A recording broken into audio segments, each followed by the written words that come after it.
Hello and welcome to Healing Tips from the Heart, Intuition with Helpers, Healers, and Guides. I am your host, Dr. Lori Hops, licensed psychologist, writer, and artist. I've explored mind, body, and spirit related to intuition, or your personal guidance system, since early childhood. Meet my guests who have learned from their personal and professional lives to explore vast realms of knowing, synchronicities, and overcoming challenges. Their stories may inspire you with tools to enhance your daily living and relationships.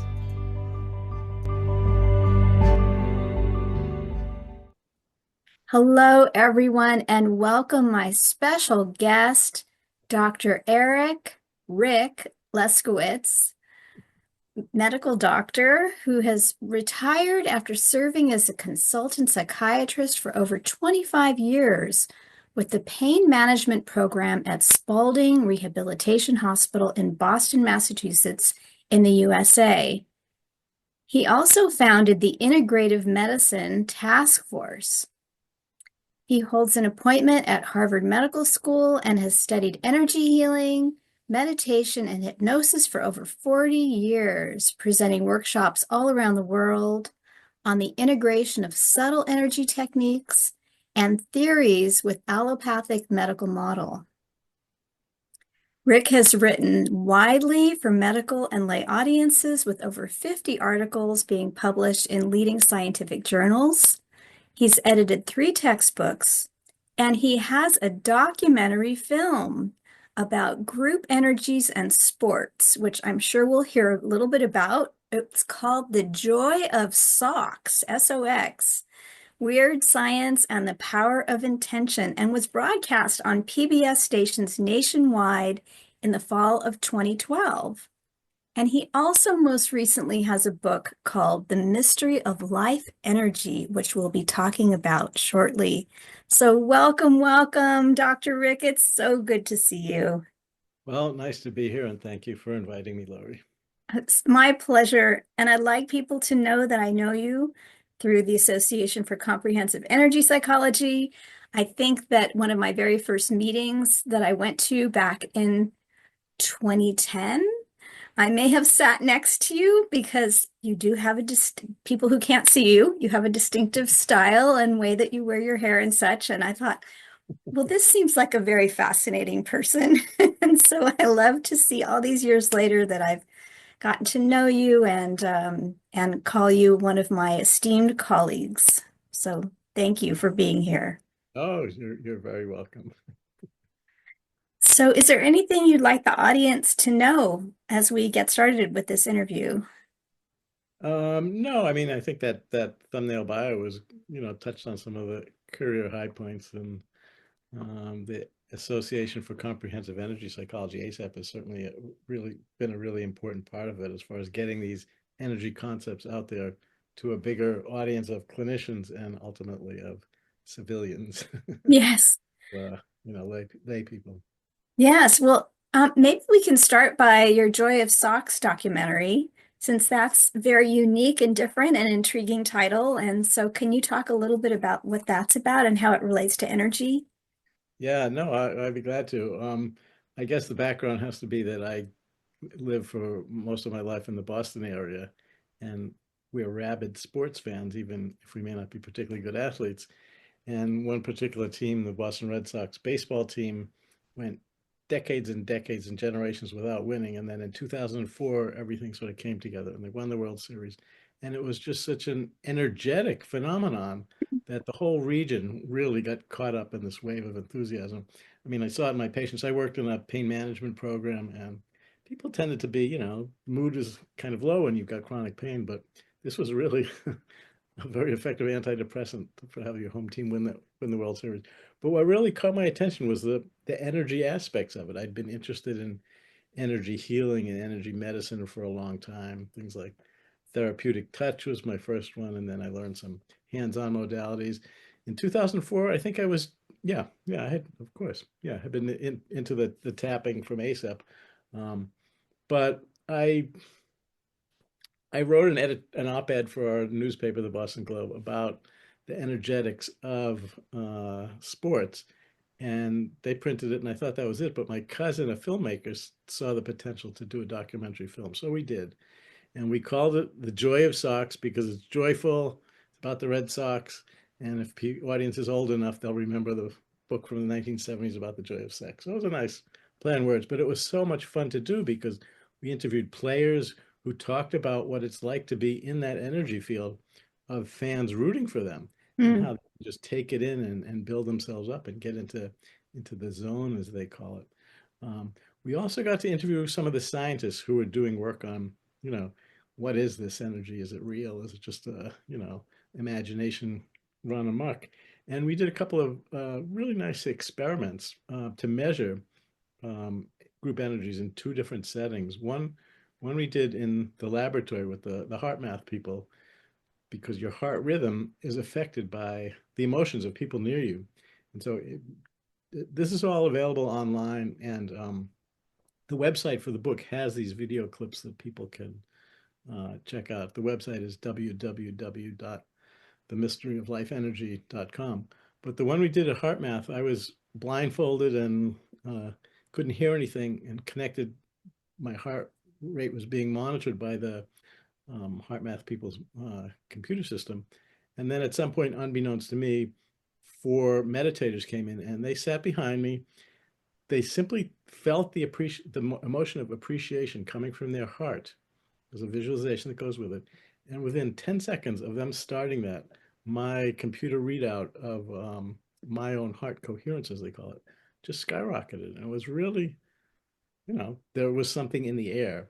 It's not exactly clear what that energy is, whether it's simply magnetism, whether it's one of these, scalar energies. There's a lot of research still being done to what it actually is, but this proved that there definitely is something there.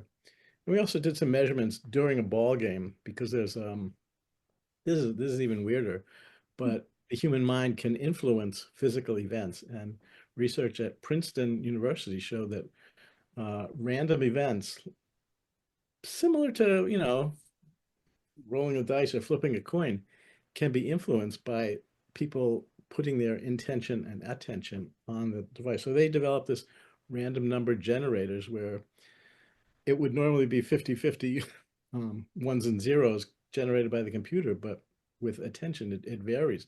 They took it to a baseball game and found out that the computer responded whenever the crowd was in a state of highly focused, intense emotion.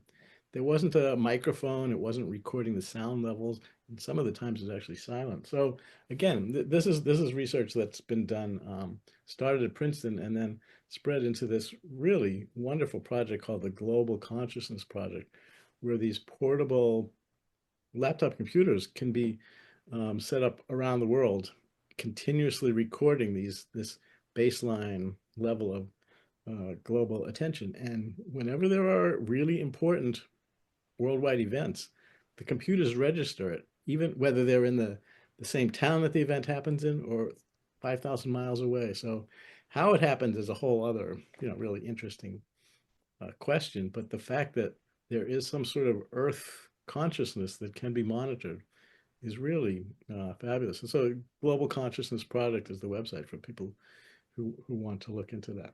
Yeah, and So I'll have those links in the program notes. So just for people who maybe are a little perplexed, so my understanding is that the whole purpose of a random number generator is to spit out, in this case, digits of zeros and ones in right, without a recognizable or repeatable pattern. The whole notion is that they're programmed to be random expressions of these zeros and ones. But what you're saying from these studies, which is mind-boggling, is that there's some phenomenon which influences the output of these numbers such that they become patterned and not randomized. right. It's not. And uh, yeah, go ahead. No, I was just gonna say it's not.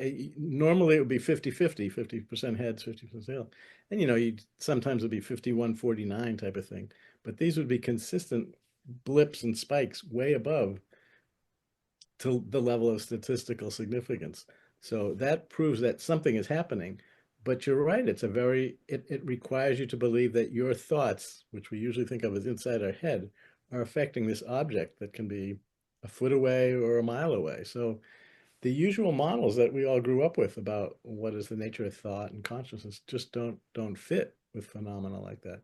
And there's a whole branch of science that has moved away from the conventional view, like in medical school, your brain generates your consciousness, and it has something to do with all the neurons and neurotransmitters. And we don't know exactly what, but if you have too much of this and not enough of that, then you're depressed or whatever. So this is the notion that consciousness goes beyond the brain.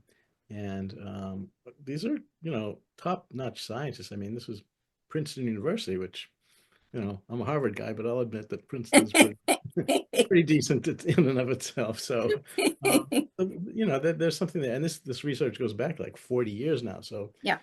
the accumulated statistics are huge.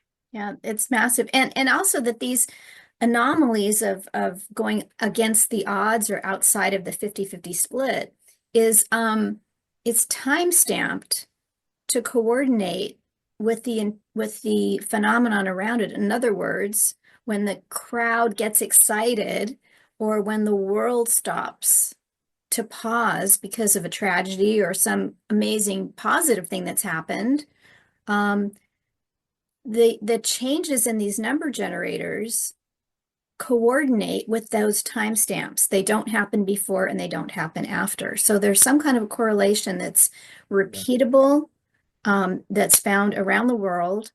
And like you said, we're not quite sure what it is, but Yeah. something Yeah. about consciousness draws us together in these massive events. And many people are aware that, and we're recording this, I should say, in the late winter of 2025. But many people are aware that there's a lot of changes going on in the world. Um, some say for the better, some say for the worse, but the recognizable patterns of what we've been living under are changing quite dramatically. And you have written about and read about the consciousness of the planet, that we aren't just living on a rock that's hurtling through space, Mm. that there's an energy field that humanity and the animals and atmosphere and weather and so on interact with.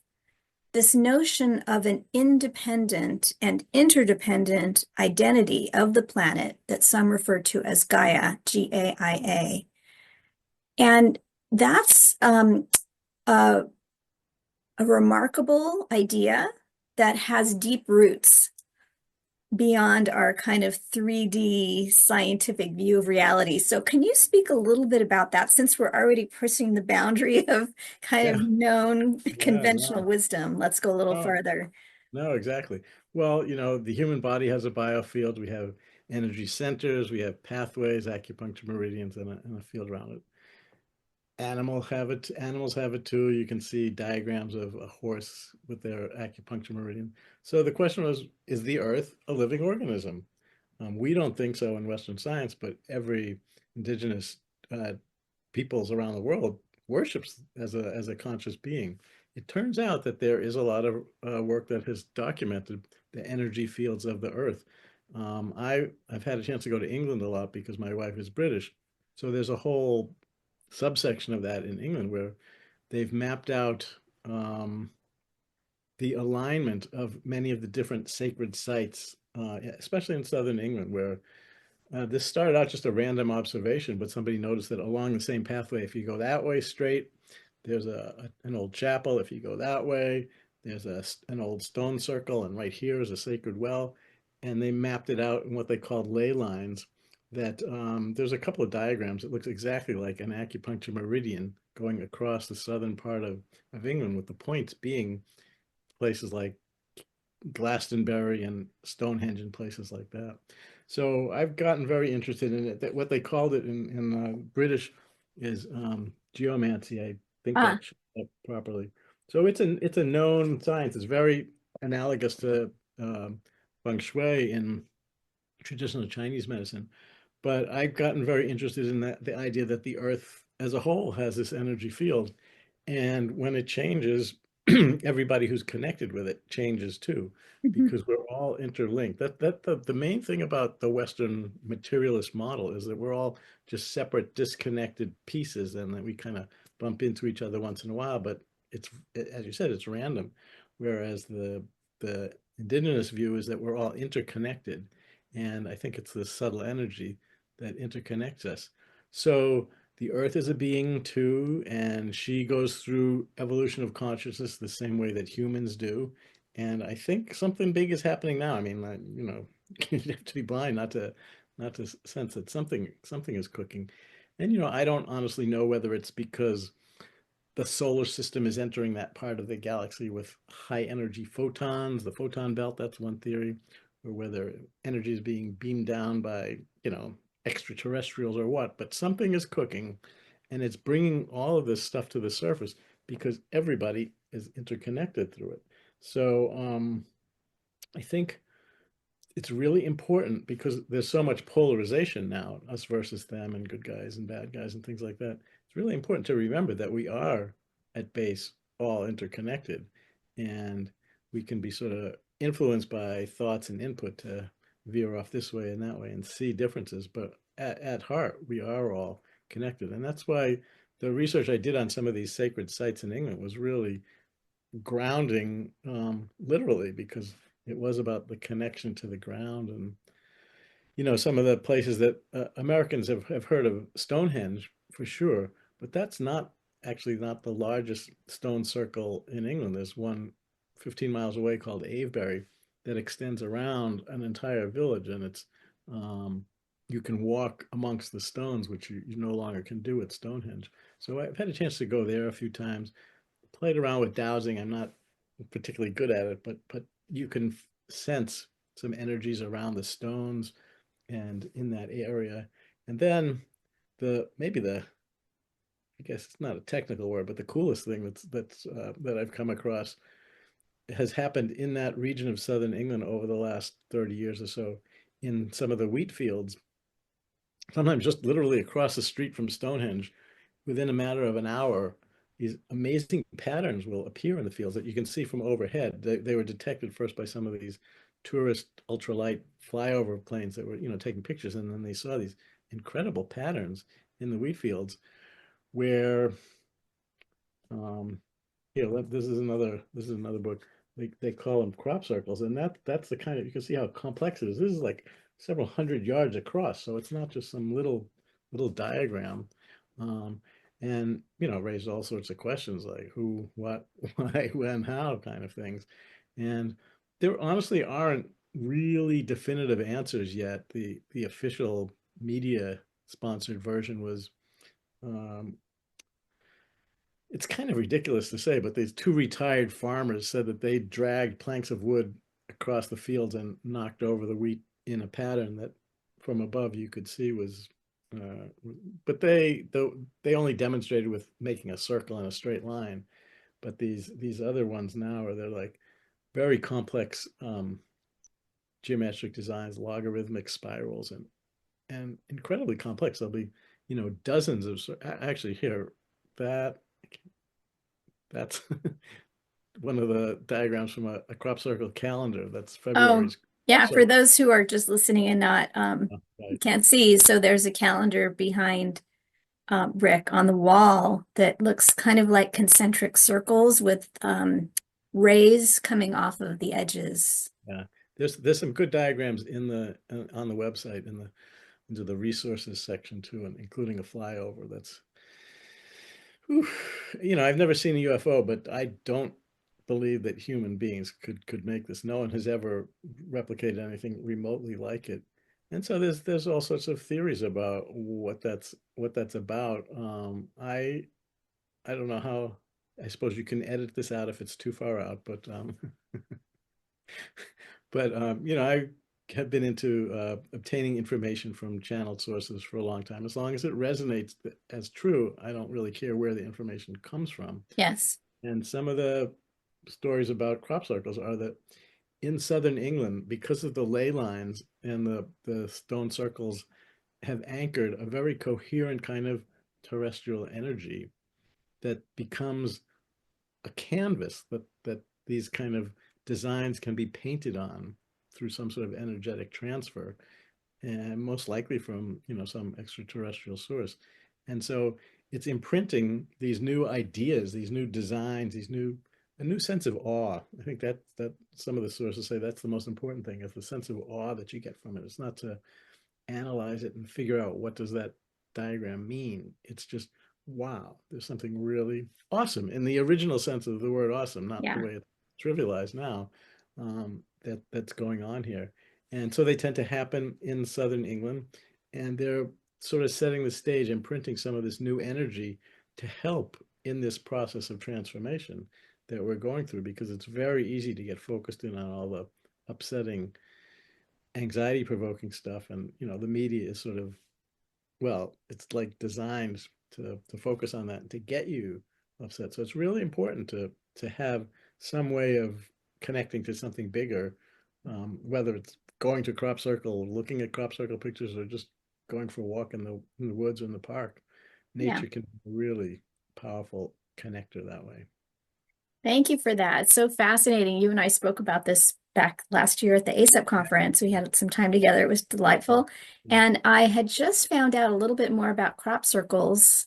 And what I found out and didn't really realize was that the individual plants are not disturbed from their growth pattern. They are bent, but not broken. And when they become aligned again in their normal growth pattern, they not only thrive, they don't die, they thrive, but that there's some evidence to show that their nutritional value is enhanced. So that is fascinating too. It's not just the design, Yeah, right. but No, something's happening. Now, are you aware of any kind of like electromagnetic readings or anything that's gone on in the crop circles to try to measure the atmosphere or the land? yeah, it's being done. It's not very rigorous and hard science, but Okay. certainly people are wondering what's going on. And everything from radioactivity to negative ions have been detected at higher levels there. And simple electromagnetic field measurements are also showing something, changes. As you mentioned, the chemical structure or the compounds within the wheat stalks have changed too. Again, there are some pictures. We took back a sample from one of the crop circles of a stalk that wheat grows in segments with nodes every, what is it, 4 or 5 inches. And according to those retired farmers, everything would have been cracked and bent and broken. But this one goes up, bends across, and then comes out. It's not flat on the ground. Many circles are flat on the ground, but this one is up about 6 or 8 inches Hmm. in parallel. And then there's hundreds of these wheat stalks, all bent in the same way. Hmm. There's a theory that microwave radiation is melting the nodes and then it refreezes, but we have not been able to replicate that. And similar kind of measurements with the stone circles. That there's some very simple devices that can um, detect magnetic field, that just by a coil of copper wire, if it moves in an electric field, it generates a small electric current. And Mhm. so people who have stood outside of a stone circle, put one of these coils on a long rod and stick it in and take it out, stick it in, take it out. And when it's in, it generates a measurable current on the ohm meter. And when they take it out, it goes away. So there's something interconnecting the stones in the stone circle. And the crops are similar. Another interesting phenomenon is the year after a crop circle has been harvested and replanted next year, from the sky, you can see the growth is enhanced in the same pattern as last year's crop circle. Wow. Something gets imprinted in the earth, Yeah. not just in the seed and the stalk. So it's a multi-dimensional phenomenon that we don't fully understand yet. Well, thank you for all that. Fascinating. None of it will be edited because of my desire. I want all of it in. And you mentioned channeling or getting information from other sources. And I've been for many years following Lee Carroll, who channels Cryon. And they spoke about crop circles. And during one of the times, and I think they actually went to England when this was happening, it was one of their tours. And what they talked about was that the energy was being created in the earth and that the crops were then being pulled from the bottom rather than from the top. And so that was fascinating too, to Yeah, think about it in that direction. right, right. So that would be more that Gaia is generating the patterns herself. My sense is it's a combination of two, from above and below, and the way they interact is leading to the final product. But yeah, it's it's very cool. And I think the percentage is like 90% of the world's crop circles are in southern England, but they appear in I think 50 different countries have reported and documented crop circles. There have Okay, been some in the United States. It's not very common, but interesting. mm, Yeah. There's other phenomena that happen other places, but crop circles have their own special space, maybe, right, generally right. speaking. Mm. So what do you, I mean, if I may ask this, what do you make of this? You talked a little bit about being awe-inspired and maybe having a resurgence of positivity or a connection to life or the idea of our oneness and how, despite our differences, we really are connected. Do you take away other meaning or inspiration or lessons from these phenomenon that you studied? Um, well, I don't. This will sound wrong, but what's the matter? That's not enough. No, I think that's a big part of it. But I also think there's something not just global. I think it is something, you know, what is our place in the cosmos? And I really do want to believe in extraterrestrial intelligences. And actually, one of the promises coming out of the current administration is to reveal all of the files that have undoubtedly been kept secret by the CIA or whomever. So that could be positive. Yeah, But it's I think our whole view of what life is about is really ready to change from the three-dimensional conventional material, it's called materialistic, scientific and medical view of things, and it just is so inadequate in so many different levels. I mean, I saw it in my medical career where you just throw another substance at the symptom and you try and suppress it, not seeing it as a sign of information and feedback. And actually, a symptom can be a sign of the inner vitality of the organism that's trying to express itself, to be recognized and cleared rather than to be squashed. And it's just going to take such a big reorganization that I'm sure we can do it. I mean, organizations like ACEP are really important in anchoring a lot of this. And I assume your viewers and listeners know that you are a past president of ACEP, but that was a really important role to play to keep this organization coherent so that it can keep doing the work. Because I think it's going to be one of the stabilizers as we go through these times. I mean, the World Tapping Summit is happening this week, yeah. and they get like a 500,000 people learning how to tap. So the numbers are really getting to the tipping point where you would think some of this the age of Aquarius can start. I'm not into astrology. Okay. Uh, I can say some of the words and I know some of the patterns that they talk about, but the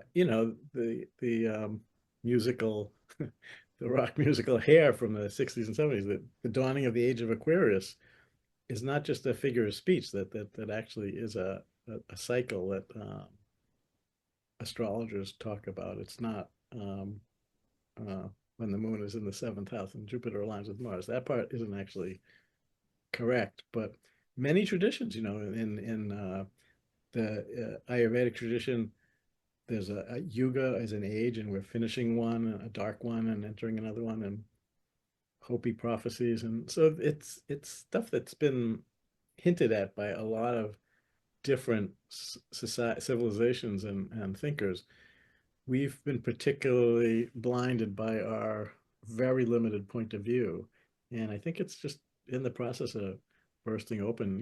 One person at a time, I think, is how it happens until then there's Yes, no. one person at a time. A couple of things about the cycles, about every 2,000 years, we have another resurgence of a sacred being or a sacred time. And so we're here now. And then the Mayan prophecy too of the shifting of the timelines, the 2012 transition. Some people say 2020 was actually when it happened, because of COVID and, the world shut down and so on, but that, this great restart and the petroglyphs, the rock drawings that show the split between staying grounded or humble or bent closer to the earth. And then those who lift off and say some might that be ascension or travel outside of the earth plane or whatever it is, but that second timeline ends where the first one continues. So all of these things kind of are speaking to some things up, some things happening. But the individual transformation of consciousness, I think, is the what part of what we're being called to. And, they say how do changes in paradigms happen, one funeral at a time, meaning that, the death of the old, but it happens one at a time. And the new consciousness comes up with new generations, but also the calling to go within. And a lot of people are calling for communal connection, but also individual connection, whether that's spirituality or an inner sense of knowing or whatever it is that we are starting to mine our individual empowerment, not as a self-serving design, but in order to better connect and understand and work together. I recently had a phenomenon happen to me. I was trying to fall asleep at night and I saw something that in my mind's eye, in my physical space when my eyes were closed on the left side of me, that I found annoying because it was keeping me awake. And then a part of my consciousness went, wait a minute, what are you seeing? Maybe you should pay attention to this. This is a gift. And it was basically a light source of some kind with a smaller one next to it. And so I inquired intuitively, what is this? And what I heard was, this is a personal infusion of light that every single human on the planet is being gifted. Wow. And that different people will become aware of it or not in their own time. And since I'm a seeker and interested and always asking anyway and wanting to interact this way, that this was the gift for me at that moment. And I asked in my sleepy mind, well, what can I do with it? And the answer back was sort of like, what do you want? And so I thought, okay, well, right now what I want to do is go to sleep. So if this practically can help me fall asleep, fine. And if it's meant to be, then I will explore this more in the morning, which I did. And I'm slowly becoming more accustomed to it. It's almost like an upgrade or an individual patterning that's a link to something else. And so I'm using it with art, and I've been trying to play the piano for many years, and it's getting a little easier. I have some blocks around that. I see them, and I'm not using the other energy methods for this. I'm just using that light, and in communicating with other people. And I found that some of the things that have been a little bit more at bay for me are starting to like come around, almost like a magnetic opposition has been neutralized. And so things are coming in a little bit more cleanly and in a loving way. So I invite whoever is interested to see whether this matches for you in any way, and play with it and see. But those individual invitations of having your life change in recognizable ways are what creates paradigm change and connection to newness and possibility. Wow, that's a beautiful story, Laurie. That I think is in its own way, different people are going through something similar. The energy shift is unique for each person, but I think there is this, talking about vibrations is a good way of thinking about it. That it's a heightened vibration that you perceived it as a visual thing in your imaginal world. Other people, see things out there, hear things. There was not quite the same, but it was just World Sound Healing Day last week, and the people around the globe did their toning and chanting and humming and singing, and created an impact on the global consciousness random number generators as well. So I think each person goes through their own shift, but you honor it, you welcome it, and you're open Yes. to it. For people who push against it, there's more friction, you could say, in internal energy friction, and that can create either physical symptoms or life events that will get to the point of getting your attention, saying, what the heck's going on here? And people will take a look and realize that pressure in the chest is actually something trying to open up, for example. Or, Hmm. it's not just a migraine headache, it's your third eye opening, to kind of making it up. But those are the kinds of things that I think are happening a lot now. And it's for each person, they come to their crossroads. And, is it throw another medication at it, or dive in and explore it and see what's really there? And there are a lot of tools now. Energy psychology is really valuable for stabilizing the biofield. But sometimes you don't even need a tool. Like you're just taking it as it happens, and that's wonderful in and of itself, inspiring that you don't need to, because we can get too dependent on tools too, and sometimes it's just the beingness in in the presence of whatever this energy or consciousness or shift might be that's the Yes. thing. That's great. And so thank you. And I'm thinking about the work that you've done with subtle energies with phantom limb when you started talking about physical changes in the body and how they can be messages on different levels. Of course, and I think I just need to state the obvious. If you're having chest pains, get it checked out by a team of helpers to make sure that you're not having some kind of a life-threatening situation happening. But while you're going through those phases, you can also ask these other questions. Does this have meaning for me? Is something else opening up? What have I been resisting? Is there something more that I need to know or understand about this? So it's not a one or the other, it's a both and. Yeah. Exactly. Exactly. Yeah. um yeah, you mentioned phantom limb pain. um I hope it doesn't sound too weird, but that was my favorite kind of chronic pain, was Okay. phantom limb pain, because it's so unusual and just hard to make sense of. For people who may not know, it's the kind of pain that arises after an amputation, most commonly. So you can have an auto accident, your arm is damaged and it needs to be amputated. And many people after amputation will have the sense that their arm is still there, but at least half will have a very intense pain that doesn't respond well to medication, and it's very hard to manage. The medical model is that they have a fancy term for it. They call it maladaptive neuroplasticity, which means the brain is trying to adapt to this loss of input and sort of creating signals that make it seem as though the limb is still there. But it doesn't explain a lot. It doesn't generate treatments that work. And it really fell short with some of the patients that we worked with in our pain program. One particular fellow really was a turning point for me when he didn't respond to the usual biofeedback and meditation and stretching and aerobic conditioning that we did it was a team approach to chronic pain, multidisciplinary approach. So I said, would you like to try something different? And he said yes, because chronic pain patients are willing to try anything, and their doctors don't care if you're doing therapeutic touch or whatever. Just try and help them. So I did this energy field balancing thing called therapeutic touch, which for people who can see, I give you a 5-second demonstration. If you just put your hands near but not touching, palms facing each other, getting closer and further apart, at some point you can feel tingling, resistance, warmth. It's not the temperature, it's something else. So that's the boundaries of your biofield bumping into each other. And you can feel it everywhere in your body. And with the therapeutic touch technique, you can smooth it out whenever there's imbalances. So I had him lie down, close his eyes, and relax, and started smoothing out his field. And for some reason, I just continued down to the part where his leg was missing. He had an above the knee amputation, and I kept going there. And that pressure feeling that I felt that I feel in my hands or over his body, I continued to feel even over his missing leg. So I was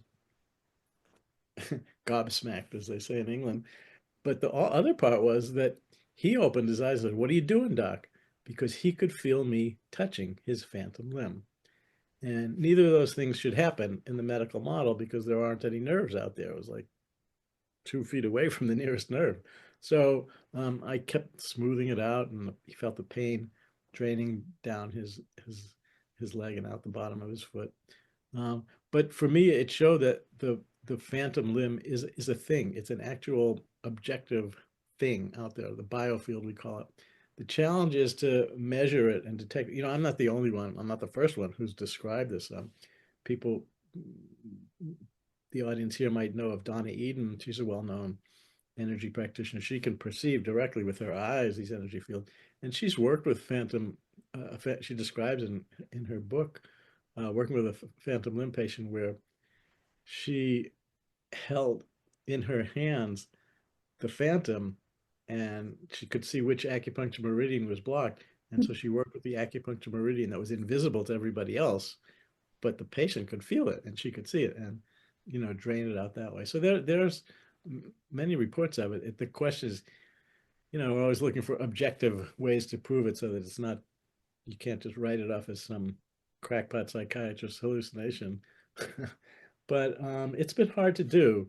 The technique that shows the most promise is one that got a lot of exposure in the 70s and 80s called Kirlian photography, Mhm. which is a way of imaging the electrical field around living objects. So here's the cover of a book which has a Kirlian photograph of a leaf that, Vibrational Medicine by Richard Gerber.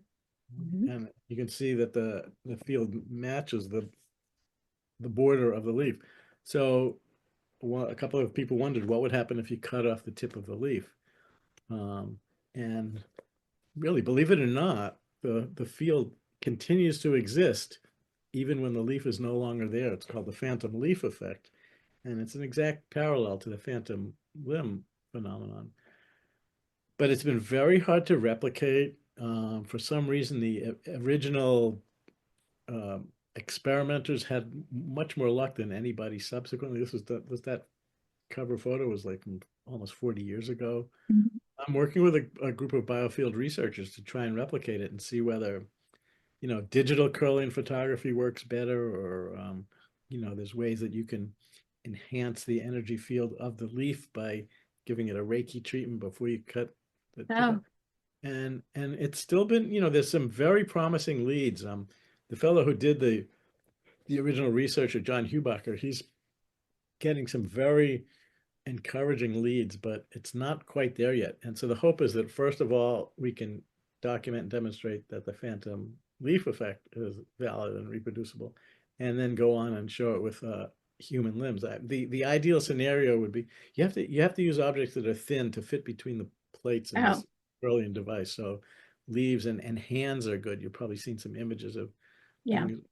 So the ideal thing would be to have somebody who's missing a couple of fingers and do the Kirlian photography. Would it just show a general glow around it, or would it show an energy spike for each individual finger? Because if it did that, that would prove that the biofield is the template that the body organizes around. It's exactly like the iron filings and the magnetic field, the magnetic lines of force. The magnetic lines of force are invisible, but when you sprinkle the iron filings on that piece of paper, they line up in accordance with it. And it's the same thing, I think, with the cells of your body Mhm. line up and grow in accordance with these invisible lines of force that are generated by the acupuncture meridians and the chakras and things like that. So this would be a great way of really demonstrating it, and hopefully sooner or later that's gonna happen. Very exciting. That's neat that you're involved with that. Thanks for sharing. I was also wondering about animals, let's say, that are born with a congenital difference, so maybe they're not born with all the digits on their paw or hand or whatever. And then, what would the Kirlian photography show if it Sure. wasn't an amputation, but Sure. it, Well, that there's the human analog that children who are born without, missing whatever part, they do not have phantom limb pain. And even uh-huh. active injuries that happen when kids are, 1, 2, 3 years old, they don't develop phantom pain. And it may be just that they haven't gotten the cognitive overlay that traps the energy Yeah, in the body. interesting. Yeah. So, well, fascinating. Thank you for sharing that. Well, we're coming to the end of what could be a very, very long interview. If we kept going, I know we could. But is there anything else that comes to mind that you'd like to share before we say goodbye for today? No, I think we touched on a lot of important things in that period of time. I would recommend that people at least check out the website because there are a lot of resources embedded in the website.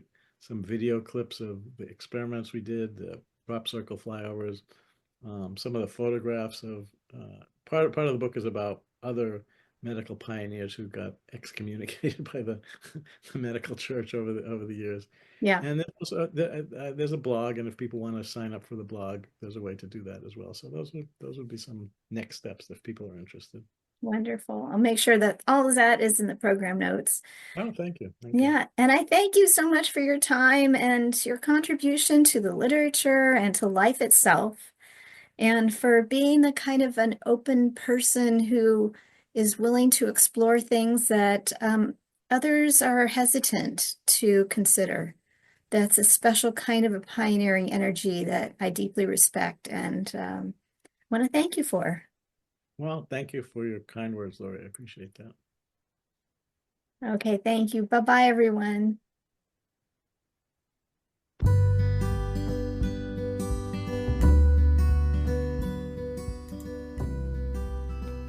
Thank you for joining us for today's podcast. If you want to learn more, you can visit my website for podcast and resources at hopshealingtips.com. You can also like, share, and subscribe to this channel. This podcast is for information and entertainment purposes only and is not providing healthcare advice. Please seek guidance from your professional healthcare team should you need assistance.